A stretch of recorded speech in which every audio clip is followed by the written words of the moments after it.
welcome at the Wildlife Rescue. Welcome to the 50-50 raffle draw.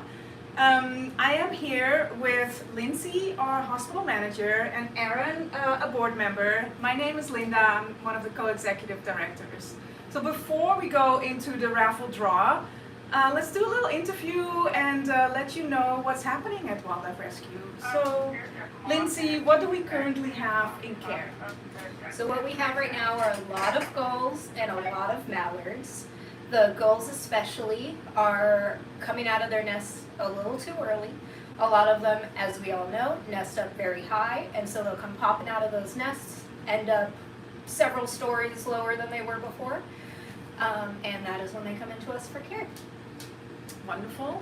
Yeah, we have many of them at the moment. So, what about any other patients that we have? Do you have a special story to share with us? Sure. So one of the coolest babies we got in this year, although we don't like seeing them come in, we did have a couple of nestling great blue herons come in this year. They also, like gulls, nest up high. They come out of their nests too early. For example, during extreme heat waves, extreme winds, they'll come out of their nests a little too early, and that is again when they come into us for care. Now, herons are a little bit different than gulls in that they have to catch live fish. So we do a lot of practice with them to get them used to grabbing fish, picking them up. We even do use live fish so they can prove that they can hunt them before they are released back to the wild. So we had 2 of those come in this year that successfully live prey tested, caught their live fish, and were able to be returned to the wild. Nice, wonderful to hear. So what would you say are the main challenges for wildlife during the summer? During the summer, we do see a lot of activity around wildfires, around heat and smoke. They do end up coming into a lot more urban, a lot more people-heavy areas. That's when they might run into, say, our windows. They might end up at our feeders where there's a possibility of disease. So they're just in much more concentrated areas that put them in a little bit more danger than they normally would be.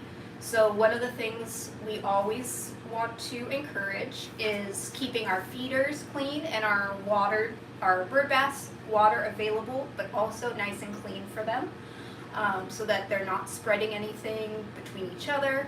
Also making sure we have stickers up on our big plate glass so that they're not hitting any barriers that they cannot see. Sounds good. So Aaron, you always have a lot of questions. I usually do, yes. So do you have anything you want to ask Lindsay? Yeah, for sure, Lindsay. So what is one of the most common misconceptions that you would say people have about appropriate care for animals? That is a very good question.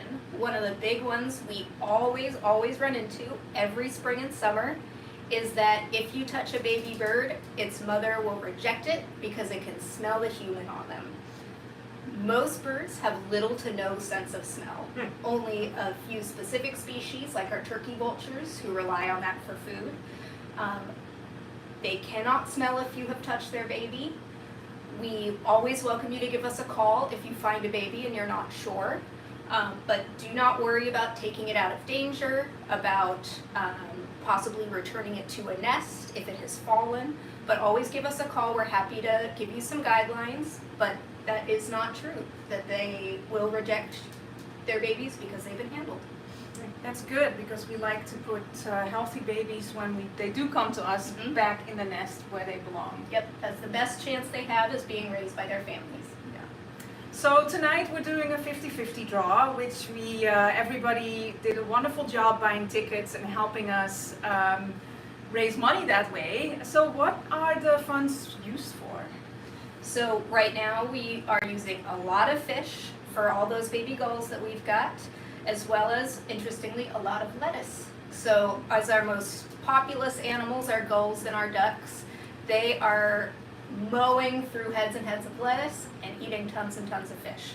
So that's what we really need to help support those youngsters or those ones that have fallen out of their nest too early, is supplies like that. Yeah, and those things are not cheap. No, they're not.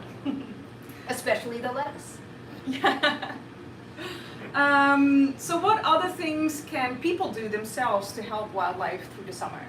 So, like we kind of talked about, doing fresh water, clean water, making sure we keep the area as clean as possible. Supporting your local wildlife rehab who's dealing with all those babies and other impacts that we are having on wildlife. And giving us a call whenever you have any questions before you get involved so that we can kind of guide you around the right path. Yeah, and wildlife that is hot, they need the same things as us. They need water, they need shade, shelter, so anything we can do in our backyards, natural vegetation, or even something that provides shade and fresh water is good. Sure. Yeah, native plants especially Yeah. are very helpful because those are things that they are used to relying upon, and provide them with things that a lot of ornamentals or bare lawns don't really provide for them. All right, so people did have the opportunity to post questions in the chat, which I forgot to mention. So if you have any questions, please put them in the chat. Do we have any questions right now? Not yet, but maybe they will come now that everybody knows. So let's get to the draw, I think. Basically, I just have to push a few buttons. So the prize pot is $5,700, so it's a very nice bonus for whoever gets to win. Okay, everybody ready? Drum roll. Here we go. Likes to keep us in suspense a few seconds.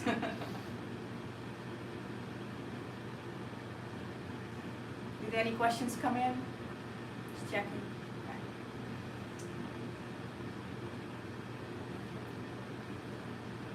I'm just envisioning a big tumble of all those numbers, and one of them will get picked.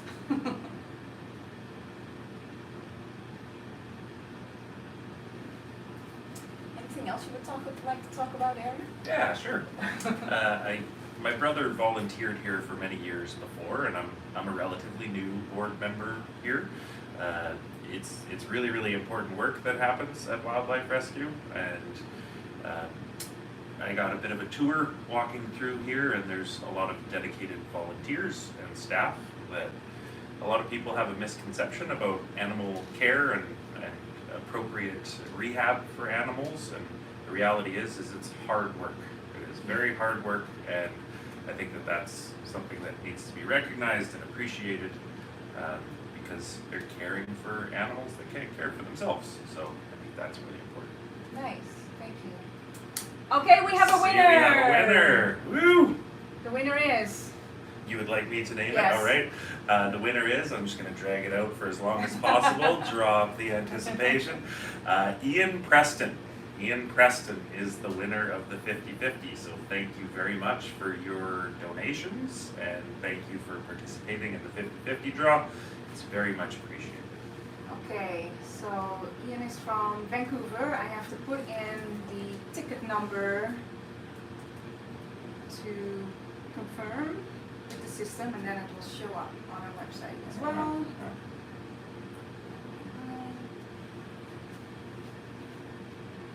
There we go, the winner is verified, Ian Preston. Congratulations. Yeah, congrats. Did any other questions come through? No, that's too bad. But next time, we'll do it again. So thanks everybody for your support. It's very much appreciated, and have a good night. Thank you. Thank you.